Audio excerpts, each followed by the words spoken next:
സൂര്യ, നീ എന്തേ കാണിക്കുന്നെ? നീ പരാതി കൊടുത്ത അവര് മമ്മി അറസ്റ്റ് ചെയ്യും. അളിയ, ഒന്നുകൂടെ ഒന്ന് ആലോചിച്ചിട്ട് പോരെ? ഏട്ടാ, പറയുന്ന ഒന്ന് കേക്ക്. കഴിഞ്ഞ 2 ദിവസമായിട്ട് മമ്മി ഇവിടെ ഉണ്ടായിരുന്നില്ലല്ലോ. ഏട്ടനും അത് അറിയാവുന്നതല്ലേ?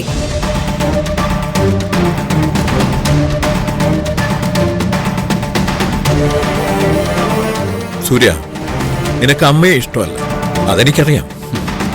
പക്ഷേ ഇത് കണക്കുകൾ തീർക്കാനുള്ള സമയമല്ല. പത്മ അങ്ങനെ ഒരു കാര്യം ചെയ്തിട്ടില്ല എന്ന് എനിക്ക് ഉറപ്പാണ്. എന്തുറപ്പ്? എന്റെ വിശ്വാസം.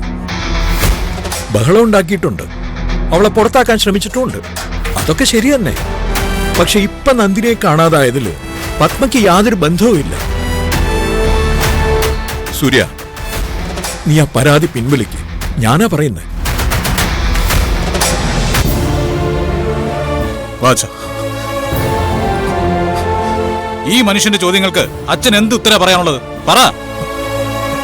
സ്വന്തം മകളെ കാണാനില്ലെന്ന് പറഞ്ഞ് ചത്തോ ജീവിച്ചിരിപ്പുണ്ടോന്ന് അറിയാതെ കരയുന്ന ഈ മനുഷ്യനോട് അച്ഛൻ എന്ത് മറുപടിയാ പറയാനുള്ളത്?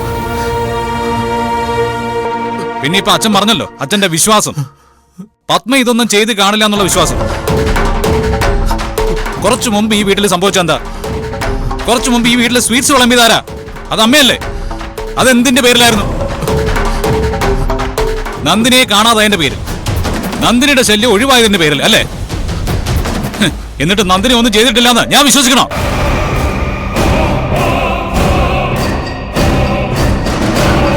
നന്ദിനി എവിടെ നിന്ന് ഇറക്കിയതും വഴിയിൽ അവൾക്ക് എന്തെങ്കിലും സംഭവിച്ചിട്ടുണ്ടെങ്കിലും അതിന് ഒരു ഉത്തരവാദിയുള്ളൂ.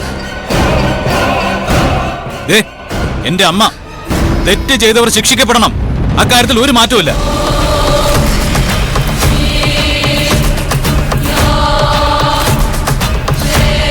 അപേക്ഷിച്ചോ കാല് പിടിച്ചോ എന്നെ ഇതിൽ നിന്ന് പിന്മാറ്റാമെന്ന് ആരും വിചാരിക്കണ്ട. അമ്മ തന്നെയാ കുറ്റവാളി.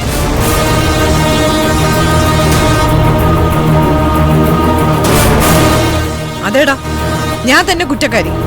നീ കൊണ്ടുപോയി കേസ് കൊടുക്ക്, പോലീസുകാരെ കൊണ്ട് അന്വേഷിപ്പിക്ക്. എന്നിട്ട് ഞാൻ തെറ്റുകാരിയാണെന്ന് നീ കണ്ടെത്ത്. പത്മ അഹങ്കാരിയാടാ, ധിക്കാരിയാ.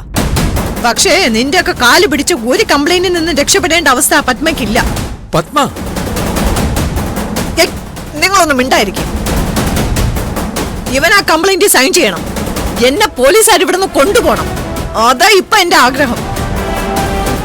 അങ്ങനെയെങ്കിലും ഇവൻ എന്നോടുള്ള കണക്ക് തീരട്ടെ.